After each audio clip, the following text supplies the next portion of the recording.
Learning पहला topic चल रहा आप लोगों का अधिगम। और इस टॉपिक में क्या मैंने करवा दिया है, एक बार मैं रिपीट कर रहा हूँ दोबारा से। अधिगम का अर्थ हमने पढ़ लिया, परिभाषा हमने पढ़ ली, नेचर ऑफ लर्निंग हमने पढ़ लिया कि अधिगम क्या है और अधिगम क्या नहीं है। अधिगम को प्रभावित करने वाले कारक, व्यक्तिगत कारक, शिक्षक संबंधी कारक, कार्य संबंधी कारक, वातावरण संबंधी कारक, संगठन संबंधी कारक और विधि संबंधी कारक, ये सब मैंने आपको समझा दिए। उसके बाद अधिगम के प्रकार हमने पढ़े, जिसमें रॉबर्ट गेने के 8 प्रकार अधिगम सोपानकी के तहत पढ़े, डेविड आसुबेल के तहत 4 प्रकार हमने पढ़े। अधिगम प्रतिफल क्या होता है, आउटकम्स ऑफ लर्निंग क्या होता है, इसकी मैंने हल्की सी चर्चा की कि कोई भी चीज़ सीखने के बाद हमारे व्यवहार में जो परिवर्तन आता है, ज्ञानात्मक, भावात्मक और क्रियात्मक, उसको हम अधिगम के क्या बोलते हैं, प्रतिफल बोलते हैं। जिसमें रॉबर्ट गेने के 8 प्रकार भी आते हैं, डेविड आसुबेल के 4 प्रकार भी आते हैं। इसके अलावा जो भी परिवर्तन होता है बिहेवियर में, वो सब अधिगम के प्रतिफल में आता है।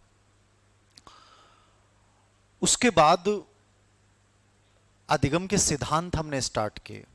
सिद्धांत ये सबसे इंपॉर्टेंट पार्ट है। 3 कैटेगरी के रूप में अपन पढ़ेंगे, एक व्यवहारवाद, एक संज्ञानवाद और एक निर्मितवाद। व्यवहारवाद एक विचारधारा है जो ये मानती है कि वातावरण व्यक्ति को बदल सकता है। उद्दीपक अनुक्रिया के मध्य पुनर्बलन की ये बात करता है। व्यवहारवाद मनुष्य के व्यवहार को बाह्य कारकों से स्पेशली प्रभावित मानता है और ये मानता है कि मनुष्य जन्म के साथ कोई भी क्रियाएं लेकर नहीं आता है, वो वातावरण से अर्जित करता है और वही चीजें उसके व्यवहार और विकास को प्रभावित करते हैं। इस व्यवहारवादी विचारधारा के अंतर्गत मैंने आपको एक सिद्धांत पढ़ाया है अब तक, फिर संज्ञानवाद पढ़ेंगे, फिर निर्मितवाद पढ़ेंगे। तो इस व्यवहारवाद में मैंने आपको पहला सिद्धांत इससे पहले वाली क्लास में पढ़ाया था, प्रयास त्रुटि का सिद्धांत थॉर्नडाइक का, जिसने बिल्ली पे प्रयोग किया। और सिंपल सी लाइन है कि सीखना उद्दीपक अनुक्रिया के मध्य संबंध के द्वारा होता है। क्या क्या उपयोगिताएं हैं, क्या इसकी विशेषताएं हैं, वो सब मैंने कंप्लीटली डिटेल से आपको समझा दिया है। जिन बच्चों ने भी क्लास ली है, मुझे नहीं लगता कि किसी बच्चे को समझ में नहीं आया। कल की जो क्लास थी उसमें मैंने आपको थॉर्नडाइक के सिद्धांत के आधार पे 3 मुख्य नियम और 5 गौण नियम समझाए। मैं एक बार दोबारा उनको रिपीट कर रहा हूं। कल पहला नियम मैंने आपको समझाया था, लॉ ऑफ रेडीनेस, तत्परता का नियम। यदि कोई भी चीज को करने के लिए यदि हम फिजिकली और मेंटली तैयार हैं तो उस कार्य को करना सीख जाते हैं, अन्यथा उस कार्य को नहीं सीख पाते हैं। घोड़े को तालाब तक ले जा सकता है लेकिन पानी पीने के लिए बाध्य नहीं। रुचि उत्पन्न करनी है, ध्यान केंद्रित करना हो, जिज्ञासा जागृत करनी हो, क्लास में टीचर को सबसे पहले बच्चे को पढ़ाने में शिक्षण सूत्र का प्रयोग करना हो, मैं लॉ ऑफ रेडीनेस का प्रयोग करूंगा। अभ्यास का नियम ये कहता है कोई भी क्रिया कार्य को यदि अपन बार बार करते हैं और बार बार करते हैं तो करना सीख जाते हैं। लॉ ऑफ एक्सरसाइज का नियम है। इसके 2 भाग होते हैं, लॉ ऑफ यूज और लॉ ऑफ डिसयूज। उपयोग का मतलब है सीखे गए कार्य का प्रयोग करोगे तो मेमोरी में बना रहेगा, सीखे गए कार्य का प्रयोग नहीं करोगे तो उसे आप भूल जाओगे, इसको अनुपयोग बोलते हैं। तीसरा नियम मैंने समझाया, प्रभाव का नियम, लॉ ऑफ इफेक्ट। कोई भी क्रिया कार्य का परिणाम यदि अच्छा आता है तो उसे हम करना सीख जाते हैं, परिणाम अच्छा नहीं आता है तो हम उसे नहीं सीखेंगे। तो प्रशंसा, पुरस्कार, दंड, ये जितनी भी चीजें हैं वो सब प्रभाव के नियम में आती हैं। इसको 1930 और 33 में संशोधित कर दिया गया और ये कहा गया कि दंड की अपेक्षा पुरस्कार ज्यादा प्रभावकारी है और दंड और पुरस्कार दोनों एक बराबर नहीं होते और ना ही विरोधी होते हैं। उसके बाद मैंने 5 गौण नियम बताए आपको, बहुप्रतिक्रिया, आंशिक क्रिया, मनोवर्ती एटीट्यूड, आत्मीकरण और साहचर्य परिवर्तन। आप हल्का सा इनको देख लेना, कोई बहुत बड़ा इंपॉर्टेंट बिंदु नहीं।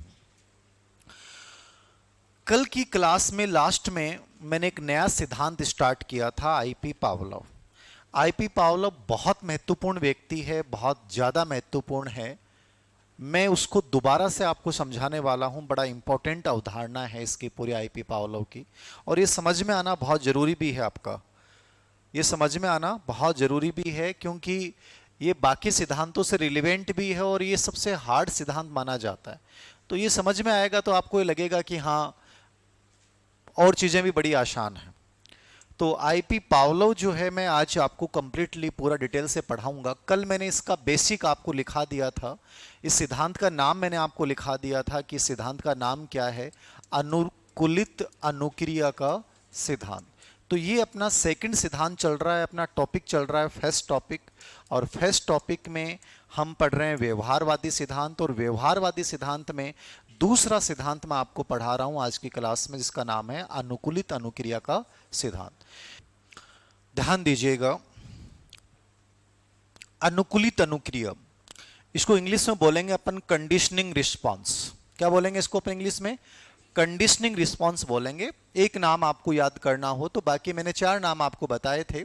शास्त्रीय अनुबंधन भी इसको बोला जाता है, प्राचीन या परंपरागत अनुबंधन सिद्धांत भी इसे कहा जाता है, ऐश अनुबंधन सिद्धांत भी इसे कहा जाता है, प्रतिवादी या प्रतिस्थापक अनुबंधन भी इसे कहा जाता है। इसने कुत्ते के ऊपर प्रयोग किया। रूस के शरीर विज्ञानी थे, याद रखना, साइकोलॉजिस्ट नहीं था ये। कई बार कंफ्यूजन हो जाता है कि अपन साइकोलॉजी पढ़ रहे हैं तो हर क्या कोई मनोवैज्ञानिक है क्या? सब मनोवैज्ञानिक नहीं होते हैं, कुछ शिक्षाविद भी हैं, जैसे जॉन डीवी शिक्षाविद है, फ्रोबेल शिक्षाविद है, फ्राइड को आप कंप्लीटली मनोवैज्ञानिक कह सकते हैं। तो कई बार ऐसे प्रश्न पूछ लिए जाते हैं। मैं ऐसा उम्मीद नहीं करता कि फिलहाल ऐसी चीज़ें पूछी जाएंगी आप लोगों से। आजकल पेपर अच्छा आता है, स्टैंडर्ड का आता है, तो इस पर कोई एग्जाम्पल पूछेगा, बट फिर भी ये बेसिक चीज़ें मैंने आपको लिखा दी थी कि आईपी पावलोव ने ये सिद्धांत दिया है, रूस के हैं, 1904 में इन्होंने सिद्धांत दिया, कुत्ते के ऊपर इन्होंने प्रयोग किया। ठीक है, कहाँ किया? लेनिनग्राद में किया। ये प्रश्न भी यहाँ से पूछा गया है। और इस सिद्धांत की जो बेस है वो ये कहता है कि कोई भी चीज़ जो अपन सीखते हैं वो कंडीशनिंग के माध्यम से सीखते हैं। Learning is a conditioning response, ये पूरी टैग लाइन है इस पूरे सिद्धांत की। आज मैं इसको पूरे डिटेल से आपको समझा रहा हूँ, उम्मीद करता हूँ कि आपको बहुत अच्छे से समझ में आएगा। कल की जो क्लास थी उसमें लास्ट में मैंने आपको ये समझाया था कि इसने कुत्ते के ऊपर प्रयोग किया और इसने कुत्ते की पेरोटिक ग्रंथि का ऑपरेशन कर दिया। कौन सी ग्रंथि का ऑपरेशन किया? ये प्रश्न एग्जाम में आए हुए हैं सब, पेरोटिक ग्रंथि वाले। आजकल नहीं आते, मुझे नहीं लगता ये पूछेगा, बट माइंड में रखना है कि इसने पेरोटिक ग्रंथि का ऑपरेशन किया।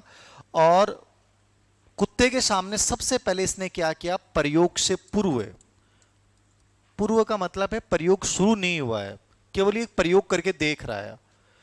तो इसने क्या किया? कुत्ता भूखा था, इसके सामने सबसे पहले क्या रख दिया? भोजन रखा। क्या रखा? भोजन रखा। भोजन देखते ही कुत्ते ने क्या टपकाई? लार टपकाई। भोजन को अपन इंग्लिश में बोलेंगे यूसीएस, हिंदी में इसको इंग्लिश में लार को बोलेंगे यूसीआर। यूसीएस का मतलब हो गया अनकंडीशन स्टिमुलस, यूसीआर का मतलब हो गया अनकंडीशन रिस्पॉन्स। भोजन कौन सा उद्दीपक है? मूल उद्दीपक। हिंदी में आप इसको एक नाम और बोल सकते हैं, अनानुबंधित उद्दीपक। ठीक है, इसको मूल उद्दीपक भी आप कह सकते हैं। लार टपकने को आप क्या बोलेंगे? स्वाभाविक प्रतिक्रिया। फिर हमने कुत्ते के सामने घंटी बजाई, सीएस दिया। घंटी को अपन बोलेंगे सीएस। सीएस का मतलब है कृत्रिम उद्दीपक, सहायक उद्दीपक या अनुबंधित उद्दीपक। कोई भी नाम एग्जाम में आ जाएगा, कोई फिक्स नहीं कि कौन सा आएगा, ये सब नाम है। सहायक भी यही है, कृत्रिम भी यही है, अनुबंधित भी यही है। घंटी बजाई, कुत्ते ने कुछ भी नहीं किया। अब प्रयोग के दौरान हमने सबसे पहले सीएस दिया, सीएस मतलब घंटी। उसके बाद हमने क्या दिया? यूसीएस दिया। उसके बाद कुत्ते ने क्या टपकाई? लार टपकाई। ठीक है, सीएस यानी घंटी है, यूसीएस कौन है? भोजन है। कुत्ते ने क्या टपकाई? लार टपकाई। लार टपकने को हम क्या बोलेंगे? यूसीआर। अब दिन में 3 प्रयोग किए जाते थे। कितने प्रयोग किए जाते थे? प्रत्येक दिन आईपी पावलोव 3 प्रयोग करता था। कितने प्रयोग करता था? 3 प्रयोग। ये प्रश्न एग्जाम में नहीं आएगा। मैंने कहा आजकल एकदम इतने फैक्चुअल प्रश्न आने बंद हो गए हैं साइकोलॉजी में। दिन में ये 3 प्रयोग करता था और इन तीनों प्रयोगों को बार बार रिपीट किया गया, लगातार 9-10 दिन लगातार दोहराया गया। सीएस प्लस यूसीएस बराबर लार टपकना, सीएस प्लस यूसीएस बराबर लार टपकना। लास्ट सिचुएशन, अंतिम स्थिति, एक दिन इसने केवल सीएस, सीएस यानी घंटी दिया, लेकिन भोजन इसने नहीं दिया। कुत्ते ने क्या टपकाई? लार टपकाई।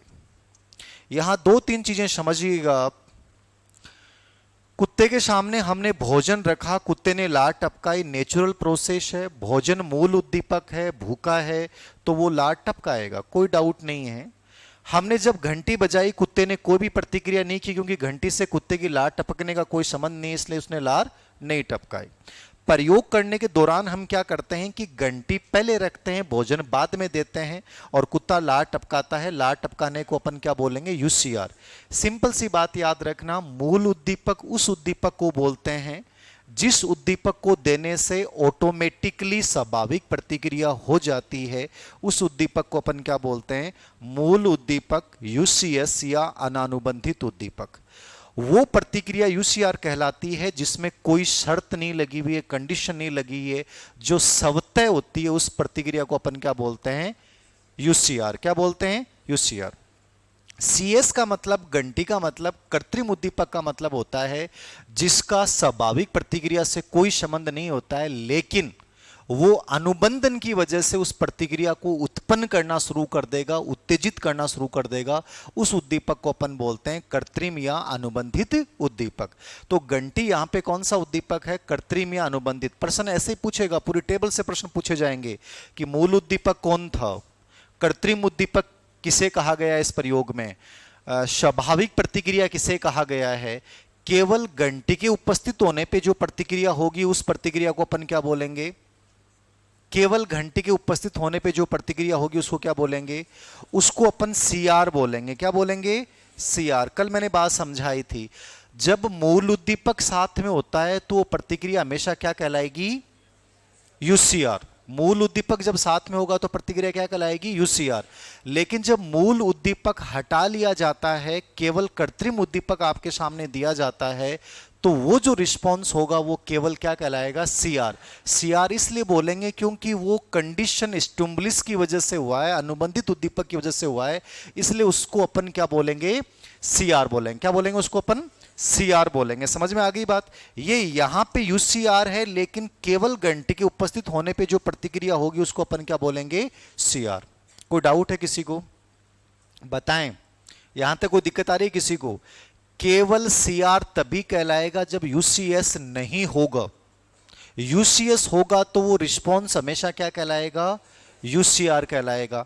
अब आपको ये पूरी टेबल समझ में आनी चाहिए। एक तो इस प्रयोग में मूल उद्दीपक कौन है? स्वाभाविक प्रतिक्रिया कौन है? कृत्रिम उद्दीपक कौन है? घंटी। उद्दीपकों का सीक्वेंस पूछेगा आपसे। कई बार आरपीएससी सेकंड प्रश्न पूछे गए कि इसमें पहले भोजन दिया गया है, पहले घंटी दी गई, पहले घंटी उसके बाद भोजन। ये तो प्रयोग से पूर्व सिचुएशन है। प्रयोग के दौरान सबसे पहले अपन क्या देते हैं? घंटी, उसके बाद क्या देते हैं? भोजन। तो सीएस प्लस यूसीएस, तो ये सीक्वेंस याद रखना, सीएस पहले देंगे, यूसीएस उसके बाद देंगे। सीएस और यूसीएस जब साथ होते हैं तो प्रतिक्रिया क्या कहलाती है? यूसीआर। केवल सीएस के उपस्थित होने पे होने वाली प्रतिक्रिया क्या कहलाएगी? सीआर। सीआर को हिंदी में क्या बोलते हैं? संबद्ध प्रतिक्रिया, अनुबंधित प्रतिक्रिया। हिंदी में ये नाम आ जाएगा, कोई सा भी लिखा मिलेगा। संबद्ध या अनुबंधित प्रतिक्रिया क्या कहलाती है? सीआर कहलाती है। चौथा प्रश्न आपसे पूछेगा, सीएस के देने पर लार का टपकना, यह घटना किस बात को व्यक्त करती है? यह घटना कंडीशनिंग को व्यक्त करती है। किसको व्यक्त करती है? कंडीशनिंग को। ये पूरी टेबल समझ में आई क्या आपके? आ गई सबके? कोई बच्चे को डाउट है? अरे सबसे पहले यूसीएस दिया, यूसीएस देते ही क्या किया? कुत्ते ने लार टपकाई, यूसीआर। उसके बाद हमने क्या दिया? सीएस। सीएस कौन होता है? जिसका लार टपकने से या नेचुरल प्रक्रिया से कोई मतलब नहीं होता, वो तो अपन एक बीच में यूं ही देते हैं डिस्टर्ब करने के लिए, उसकी कंडीशनिंग करने के लिए। तो सीएस का स्वाभाविक प्रतिक्रिया से कोई रिलेवेंट नहीं होता है, तो सीएस के देने पर कुछ नहीं हुआ। उसके बाद हमने क्या किया? सीएस और यूसीएस का युग्मीकरण किया, युगलीकरण कर दिया, उनको जोड़ दिया। तो सीएस हम पहले देते हैं, यूसीएस हम उसके बाद देते हैं, और उनको बार बार उपस्थित करते हैं और साथ उपस्थित करते हैं। यहां से ये प्रश्न भी पूछेगा कि उनके बीच में अंतराल कितना था। ये सब चीजें बताऊंगा मैं आपको, है ना, कितने अंतराल होना चाहिए, तब जाके रिस्पांस होता है, तब जाके कंडीशनिंग होती है। ठीक है, तो सीएस और यूसीएस को हमने क्या किया? बार बार उपस्थित किया। सीएस दिया, उसके बाद जस्ट यूसीएस दिया, कुत्ते ने लार टपकाई। लेकिन एक दिन हमने केवल क्या दिया? सीएस दिया, यूसीएस हमने नहीं दिया, लेकिन कुत्ते ने फिर भी क्या टपकाई? लार टपकाई। इसने उस सीएस के साथ क्या कर ली? कंडीशनिंग कर ली। इसके दिमाग में ये फीड हो गया कि सीएस दिया गया है, इसका मतलब यूसीएस भी आएगा। उसके दिमाग में फीड हो गया कि सीएस दिया गया है, इसका मतलब यूसीएस आएगा। अरे जय थे कंडीशनिंग कर ली। धीर सिंह सर कह रहे हैं 1 साल से वैकेंसी आएंगी आएंगी आएंगी। सर आ तो नहीं रही। आएंगी क्या? कितने बच्चों को, ईमानदारी से मेरे कहने से मत सोचना, आप जयपुर कोचिंग कर रहे हो इसलिए मत सोचना, अपने आप के अंदर से आवाज से पूछना वैकेंसी आएंगी क्या? फिर वो लोग कौन है जिनको लगता है कि नहीं आएंगी? आप तो सब कहते हो कि आएंगी। बताओ। वैकेंसी 2010 से लगातार आ ही रही हैं। हर 2 साल में फर्स्ट ग्रेड, सेकंड ग्रेड और थर्ड ग्रेड तीनों एक साथ आ रही हैं। समझ रहे हो आप? ऐसा कभी गया ही नहीं समय। फिर भी हमें डर क्यों लगता है कि वैकेंसी नहीं आएंगी? ये डर नहीं है, ये निराशा है। आप सब में निराशा भयंकर भरी पड़ी है। आप तो क्या पता एडवांस होंगे कि जयपुर आ गए होंगे, आप सब्जेक्ट कहीं कर रहे होंगे तो आपको लगा कि धीर सिंह सर साइकोलॉजी पढ़ा रहे हैं तो साथ साथ पढ़ लेते हैं यार, दोबारा पता नहीं कब आना हो या नहीं हो। लेकिन मन में डर तुम्हारे भी है। एनर्जी जो तुम्हारी होनी चाहिए ना, वो एनर्जी दिखती नहीं है। जो वैकेंसी होती है और वैकेंसी की पॉजिटिविटी होती है ना, उसकी जो एनर्जी होती है वो बहुत गजब होती है। ठीक है ना? आपकी बॉडी बॉडी बोलती है, अभी इतना नहीं है, वो जोश नहीं है, उत्साह नहीं है। समझ रहे हो आप? इसलिए आपने देखा होगा आपकी पढ़ाई बहुत अच्छी नहीं होती है, और जब वैकेंसी होती है तो पढ़ाई बहुत अच्छी होती है, आपको लगता है आ गई। तो ये निराशा का एनवायरनमेंट चारों तरफ है, और आप जिनसे बात करते हो वो सभी कहते हैं यार कर ही रहे हैं, वैकेंसी कब आएंगी।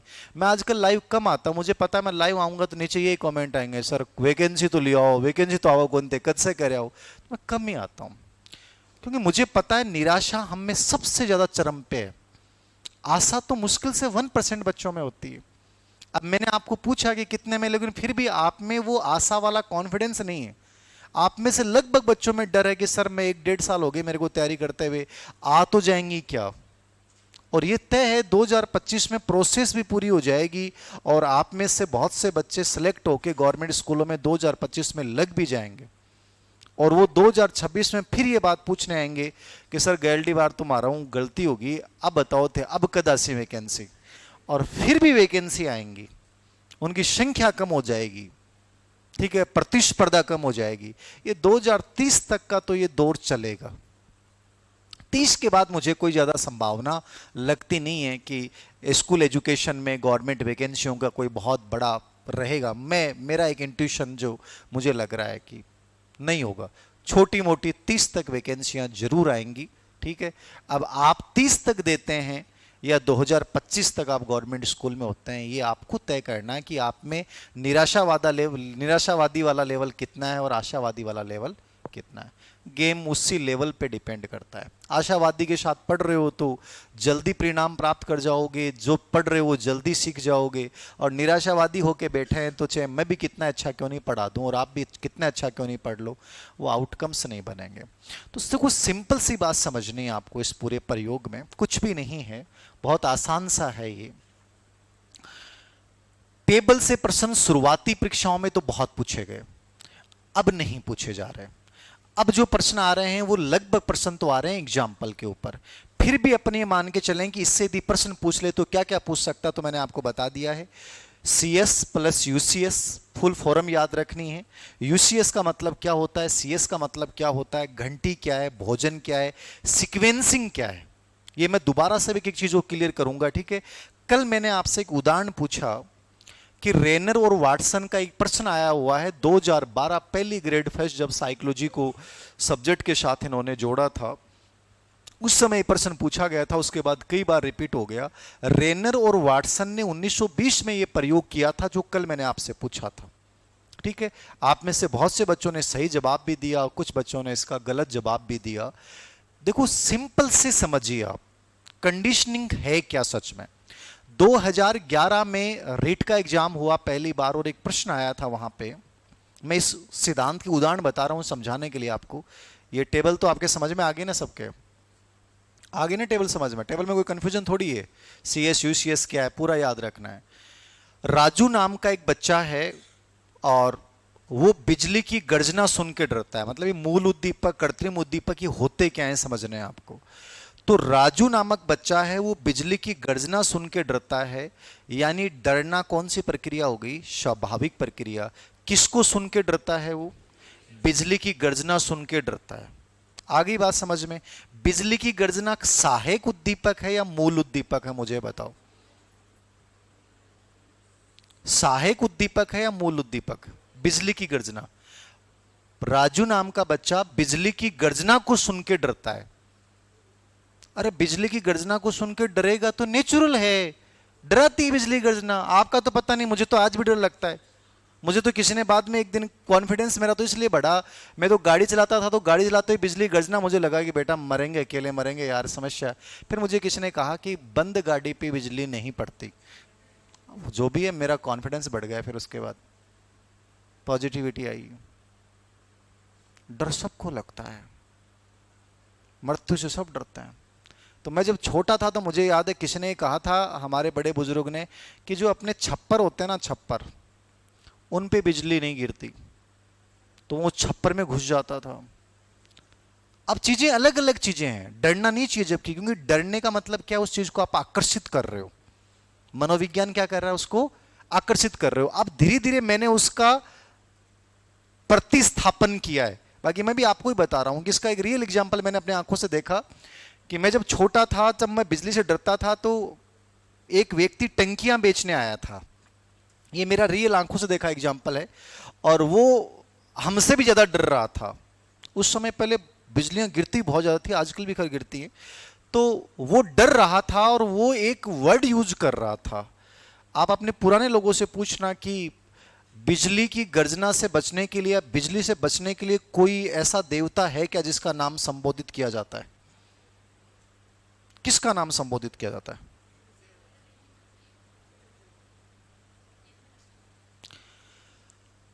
एक नाम था, मुझे याद नहीं क्या था, उसने जय भीम ऐसा कुछ था, भीमसेन, हाँ ऐसे कुछ नाम था। वो वर्ड व्यक्ति बार बार दोहरा रहा था।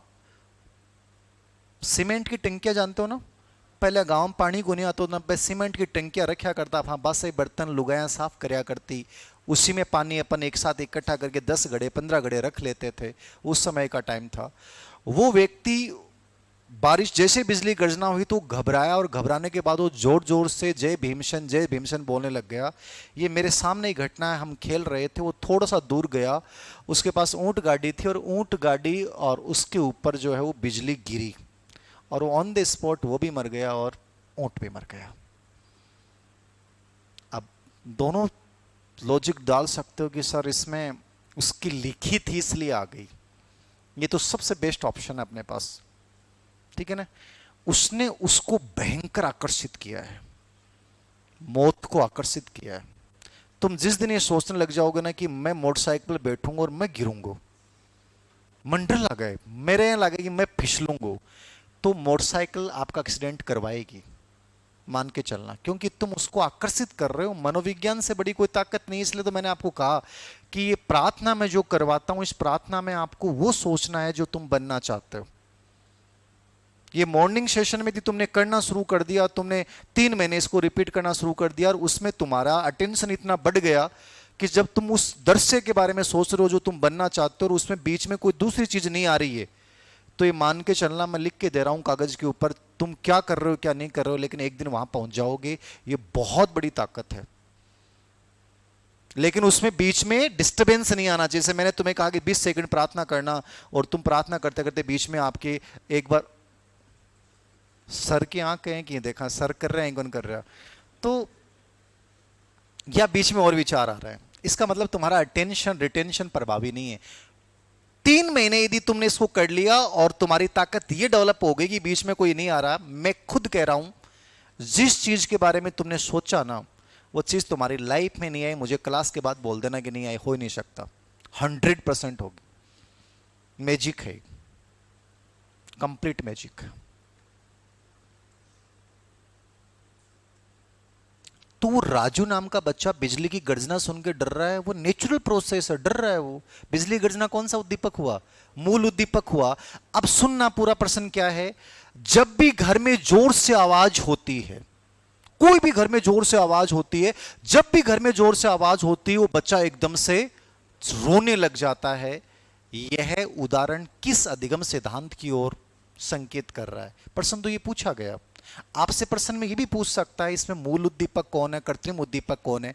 मूल उद्दीपक बिजली की गर्जना थी, उसने हर आवाज का संबंध किससे जोड़ दिया कि जब भी घर में जोर से आवाज होती है, कोई भी जोर से आवाज हुई तो बच्चा एकदम से कांप जाता है, उसे लगता है कि कोई चीज गिरी, मतलब बिजली गिर रही है।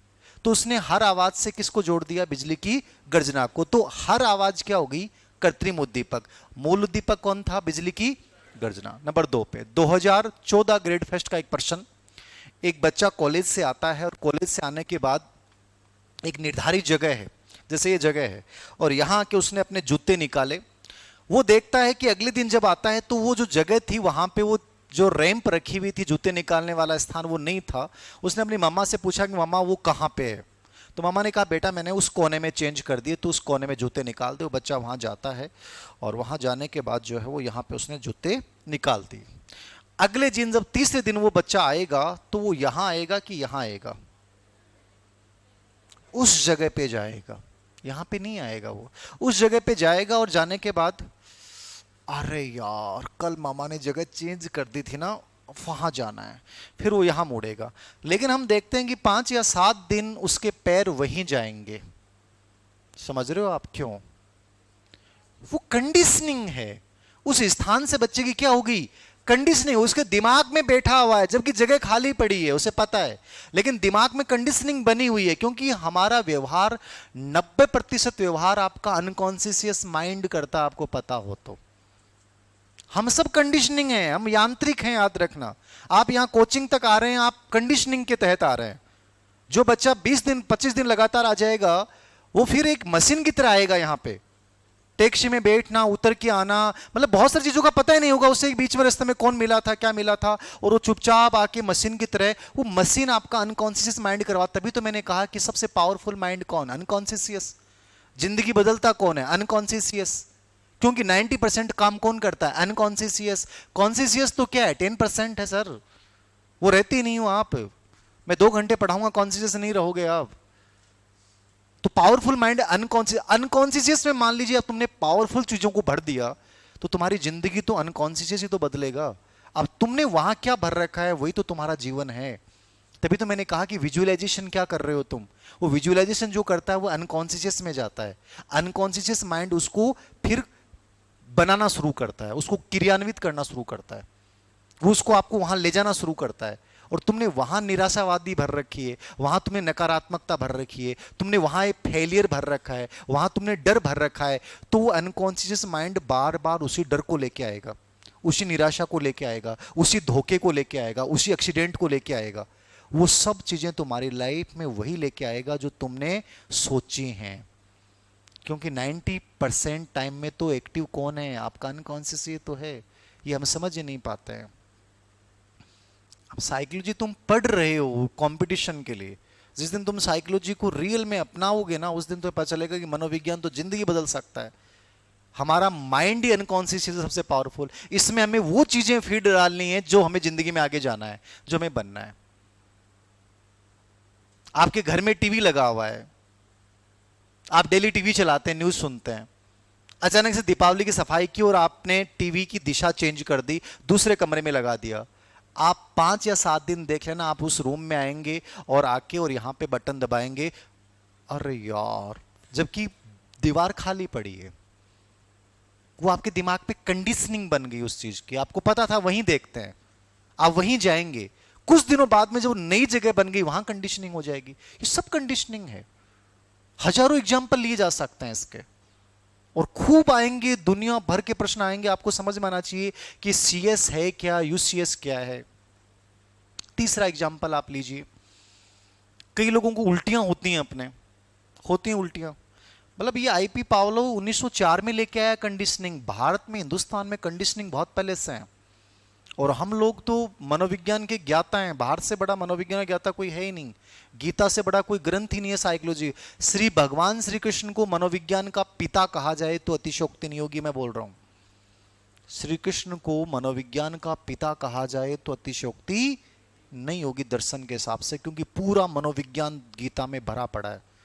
यदि गीता को आप रियल लाइफ में वैसे अप्लाई करो तो, कि उसकी श्री कृष्ण की नीतियां यदि आपने अपना ली तो आप बहुत अच्छे राजनेता बन सकते हैं, आप बहुत अच्छे शासक बन सकते हैं, आप बहुत अच्छे व्यक्तित्व बन सकते हैं, आप जिंदगी को जी सकते हैं। पूरा मनोविज्ञान है पूरी गीता में। उल्टियां होती हैं, कब होती है उल्टी आदमी को? जब वो बस में बैठता है, गाड़ी में बैठता है, जैसे गाड़ी और बस चली उसका तेल चढ़ेगा, और तेल चढ़ेगा तो नेचुरल प्रोसेस है, उसके उल्टियां होंगी जिनके तेल चढ़ता है। तेल का चढ़ना और उल्टी होना, मूल उद्दीपक कौन? तेल चढ़ना। स्वाभाविक प्रतिक्रिया क्या? उल्टी होना। होता है ऐसा, नेचुरल प्रोसेस है। अब उस आदमी को आप जैसे आप कहोगे कि बेटा चलो चलते हैं, वो बस के पास जाएगा, बस में बैठा नहीं, गाड़ी चली नहीं, तेल चढ़ा नहीं, बस कन जाता ही ओ चढ़ा ही नहीं तेल, लेकिन बस को देखते ही कंडीशनिंग होगी और ऑटोमेटिकली उसकी उल्टियां शुरू हो जाएंगी। ये क्या है? ये अनुबंधित व्यवहार है। क्या है ये? बस का नाम सुन के भी हो सकता है उस व्यक्ति की उल्टियां शुरू हो जाएं, जबकि रियल रीजन क्या था? तेल का चढ़ना, और तेल के चढ़ने से उल्टियां होंगी। अब देखो एक इसका भी अपोजिट एग्जांपल बताऊं, कंडीशनिंग कैसे की जाती है। इस कंडीशनिंग को दूर करने के लिए अपने भारतीय लोगों ने एक नया तरीका खोजा। क्या खोजा? मेरे पास एक बच्चे ने एग्जाम्पल दिया था आज से 3-4 साल पहले, आप लोगों ने भी यूज किया होगा, यूज कर लेना जिन लोगों को उल्टियां होती हैं। तो भारतीय लोग हर चीज का रिकंडीशनिंग कर लेते हैं। जिस व्यक्ति को बस में चढ़ने के बाद उल्टी होती है, उसे एक तरीका अपनाना है कि अखबार लेना है और अखबार अपने नीचे रख देना है, उल्टी नहीं होगी आपके। अखबार मेडिसिन है, कोई दवाई है, ताकत है अखबार की? नहीं है। मनोविज्ञान है सबसे बड़ी चीज। आपने अखबार लगाया, अब कंडीशनिंग काम कर रहा है, वो अखबार वाली कंडीशनिंग काम करेगी। अखबार लगा लिया मतलब उल्टी नहीं होगी मुझे। अब जो तुम्हारी उल्टी होती है उस विचार को कौन दबा रहा है? अखबार दबा रहा है। और ये 100%, कोई 1% उल्टा केस हो जाए तो अलग बात है, 99% केस ही होगा कि अखबार लगाने के बाद आपकी उल्टी नहीं होगी। भारतीय लोग कुछ भी कर सकते हैं। हमारे गांव में एक पुरानी परंपरा आपने सुनी होगी, कंडीशनिंग का बहुत बड़ा उदाहरण था ये। ग्रामीण परिवारों में आज भी होगा, राजपूत परिवारों में आज भी है, बाकी भी किसान परिवारों में भी होता होगा, शहरों में कंप्लीटली खत्म हो चुका है। घर में बड़ा बुजुर्ग आता है, ससुर जी आए, बहू बैठी है, जैसे ससुर जी आएगा उसको देखकर बहू घूंघट निकालती है। मूल उद्दीपक कौन है? ससुर का आना। स्वाभाविक प्रतिक्रिया क्या है? घूंघट का निकालना। ससुर जी और पुराने जो लोग थे ना अपने, वो बहुत समझदार होते थे। समझदार मतलब उनका उद्देश्य होता था कि मैं बहू की कदे शक्ल कौन देखा, मतलब भाई दूरी रखता, और भी के बीच में रिश्ता के बनाए रखना कोई एक बहुत बढ़िया तरीको भी हो कि बीच में एक दूरी होनी चाहिए, ठीक है ना। उसको बनाए रखने के लिए उन्होंने एक तरीका अपनाया कि जब भी वो आते थे, भाई आजकल वाला तो जोरा मर्दी झुक झुक के देख लें लोग, आजकल ससुर जी बहुत फर्जी है एक नंबर का, ठीक है ना, चुप के देख लें कि शक्ल कहीं की रहेगी, ठीक है ना। पहला कौन देखता? पहला सिद्धांतिक हुआ करता, वो मतलब हुई है दूरी रखने में, ठीक है। तो बै जय घर में घुसता तो भाई बीच में एक आवाज करता ऐ करता है, वो समझ जाती कि ससुर जी आ गया और बाप की पोजीशन लेती और घूंघट निकाल लेती। वो आवाज जब भी आएगी बहू क्या करेगी? घूंघट निकालेगी, जबकि उस आवाज का मूल उद्दीपक से संबंध है क्या? कहीं संबंध नहीं है, लेकिन वो जब भी आवाज आएगी बहू क्या निकाल लेती है? घूंघट। मान लीजिए बगल में से एक लड़का निकल रहा और उसने ऐसे किया, करते ही खड़ी होगी, आप घूंघट निकाल लियो, थोड़ी देर बाद में देखे रहा टिंगर तू गई हो गया, ठीक है। उसके दिमाग में यही है कि जब भी वो आवाज आएगी मतलब कौन आ गए? ससुर जी आ गए, मतलब उसने क्या कर ली? कंडीशनिंग। अंतिम एग्जांपल दे रहा हूं, बहुत अच्छे समझ में आएगा, इसके बाद भी नहीं आएगा, कंडीशनिंग समझ में नहीं आएगी। भारतीय लोग बहुत एडवांस हैं, मैं जैसे बात कर रहा था, मनोविज्ञान के ज्ञाता है। पावलो यदि अपने वाले उदाहरण सुन लेता, पढ़ लेता, तो दीवारों से अपना सिर फुड़ा लेता वो, कि कहता कि यार मेरी साइकोलॉजी फेल है इनके लोगों के सामने। छोटा सा बच्चा पैदा होता है अपने घर में, होता है, बहू को ज्यादा नॉलेज नहीं होता है, बच्चा 20-25 दिन महीने भर का होता है, सास जो है बहू के पास आती है और एक सिस्टम दे के जाती है जो आदिकाल से चला आ रहा सिस्टम है, और वो कहती है कि टाबर ने शीशा ले, शीशाणो जानो कि बाबू जो है बे टाबर का 2 पग ऊपर करेगी और पग करे बाद में तो मड़ी पहले दिन बाद बहुत सी करे, क्यों कौन करे वो टाबर, कुछ नहीं करेगा वो। लेकिन देखना क्या मैजिक काम करता है, तीसरी बार जैसे उसने तो भी बच्चा के केरो के बॉडी में रिएक्शन हुआ है, प्रेशर क्रिएट हुआ है और विसर्जन हो जा। अब देखो भी की कंडीशनिंग कितनी गजब की, अगले दिन 3 बार को नहीं, 1 बार ही बजाई फर। और एक दिन क्या होगा कि प्रेशर कुकर का मैंने दाल बना रही और बेड़ी जई सी बाजी तो वो टाबर बरबरा दियो सब कुछ। वो इंतजार भी कौन करे कि मम्मी वाली आवाज आनी चाहिए, कौन नहीं आनी चाहिए। उसने वो आवाज सुन के भी वही रिएक्शन कर दिया, मतलब उसने कंडीशनिंग कर ली। क्या कर ली? मूल उद्दीपक जबकि कुछ और है, कृत्रिम उद्दीपक हमने क्या सिखाया उसको, सीटी बजाई। बच्चे ने किससे कंडीशनिंग की? सीटी से की। हमारा पता नहीं कितना व्यवहार ऐसा है जो आज भी इस कंडीशनिंग की वजह से चलता है। जो आप पीजी में रहते हो, हॉस्टल में रहते हो, आपकी जो घंटी बजती है तो उस घंटी के टाइम आप उस मेस की तरफ भागते हो। यदि वो घंटी 1 घंटे पहले भी बज जाएगी, तुम टाइम नहीं देखोगे, तुम भाग जाओगे, वो गलती से बज गई हो, क्योंकि हमारी उस घंटी के साथ क्या हो रखी है, कंडीशनिंग हो रखी है। तो हजारों एग्जाम्पल दिए जा सकते हैं, आपको समझना है कि मूल उद्दीपक क्या होता है और कृत्रिम उद्दीपक क्या होता है। ये बताओ समझ में आया कि नहीं आया? समझ में आ गया? स्वाभाविक प्रतिक्रिया क्या होती है और कृत्रिम उद्दीपक के साथ जो प्रतिक्रिया होती है उसको अपन स्वाभाविक नहीं बोलेंगे, इतना सा आपको दिमाग में रखना है।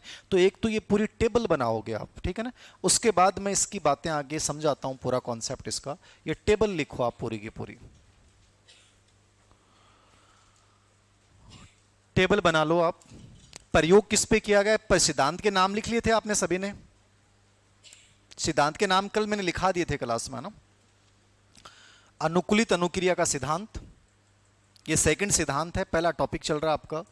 और इसमें आप टेबल बनाओ। आप ये टेबल जैसे मैंने बनाई है वैसी बना लो, मैं दोबारा बना देता हूं। प्रयोग से पूर्व, इंग्लिश वर्ड भी साथ में लिख लेना, यूसीएस बराबर यूसीआर। यूसीएस कौन है? भोजन। यूसीआर कौन है? लार का टपकना। भोजन को अपन क्या कह सकते हैं? अनानुबंधित उद्दीपक। ठीक है। लार टपकने को अपन क्या कह सकते हैं? स्वाभाविक प्रतिक्रिया। ये पूर्व की स्थिति है। घंटी क्या है? सीएस है। सीएस को अपन क्या बोल सकते हैं? अनुबंधित उद्दीपक। अनुबंधित को आप कृत्रिम उद्दीपक भी कह सकते हैं, लेकिन यहां कुछ नहीं हुआ। ये पहला चरण है, प्रयोग से पूर्व है। यूसीएस दिया, यूसीआर हुई। यूसीएस कौन है? भोजन है। ला का टपकना क्या है? यूसीआर है। उसके बाद हमने क्या दिया? केवल घंटी दिया, लेकिन घंटी देने पे कोई रिस्पॉन्स नहीं होता है, तो आगे 0 कर दोगे, क्रॉस कर दोगे। ये तो पूर्व सिचुएशन है। फिर प्रयोग के दौरान हमने कुत्ते के सामने सबसे पहले क्या रखा? घंटी। घंटी कौन था? सीएस। उसके बाद क्या दिया आपने? भोजन। भोजन कौन है? यूसीएस। प्रतिक्रिया क्या हुई? लार का टपकना। प्रतिक्रिया क्या हुई? लार का टपकना। लार का टपकने को अपन क्या बोलेंगे? यूसीआर। क्या बोलेंगे? यूसीआर। घंटी प्लस भोजन, सीएस प्लस यूसीएस बराबर यूसीआर। अब हम इस घंटी और भोजन को बार बार रिपीट करेंगे।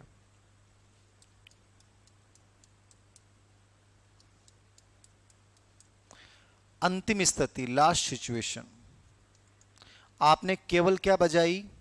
घंटी। भोजन आपने नहीं दिया, कुत्ते ने क्या टपकाई? लार। लेकिन इस लार के टपकने को अपन क्या बोलेंगे? सीआर बोलेंगे। क्या बोलेंगे? सीआर। सीआर का मतलब होता है संबद्ध प्रतिक्रिया। ये टेबल पूरी याद होनी चाहिए आपके। ये टेबल पूरी याद होनी चाहिए। यूसीएस बराबर यूसीआर, फिर हम सीएस दिया, सीएस देने पे कुछ नहीं होगा, याद रखना। आपको ये पता होना चाहिए सीएस का मतलब क्या है। कंडीशन स्टिमुलस यानी अनुबंधित उद्दीपक, इसको आप कृत्रिम या सहायक उद्दीपक भी बोल सकते हो, हिंदी में कृत्रिम या सहायक भी बोल सकते हो। यूसीएस को आप मूल उद्दीपक भी बोल सकते हो। प्रयोग के दौरान हमने क्या किया, घंटी प्लस भोजन। घंटी कौन सा उद्दीपक है, कृत्रिम उद्दीपक। भोजन कौन सा उद्दीपक है, मूल उद्दीपक। सीएस प्लस यूसीएस बराबर लार का टपकना।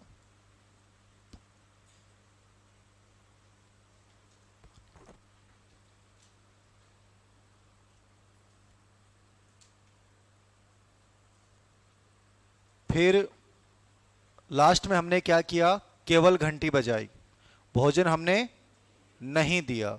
लेकिन भोजन देने पे प्रतिक्रिया वही हुई जो केवल भोजन देने पे होती थी, वही प्रतिक्रिया केवल घंटी के उपस्थित होने पे हुई।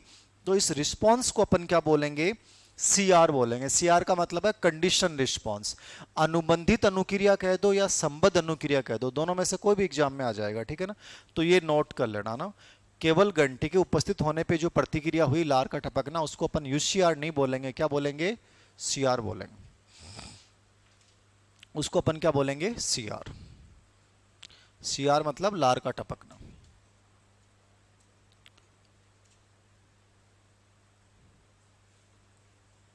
ये याद रखना है। टेबल में कोई कंफ्यूजन हो तो आप पूछ सकते हो मेरे को, टेबल में कोई कंफ्यूजन लग रहा हो तो आप पूछ सकते हो। बताओ, क्लियर है, कोई डाउट है किसी को, नहीं है, पक्का हो गया यहां तक। अब मैं सिद्धांत के बहुत अंदर लेके जाऊंगा, आप एक एक टर्म पढ़ाऊंगा इसका, इसके जितने कॉन्सेप्ट हैं वो सब समझाऊंगा। क्योंकि आपने भी लेटेस्ट यदि आरपीएससी के पेपर 2023 ग्रेड सेकंड के और 2022 ग्रेड फर्स्ट के यदि देखे हों, तो पहले पेपर अलग आता था, बार बार मैं ये चीज दोहरा रहा हूं।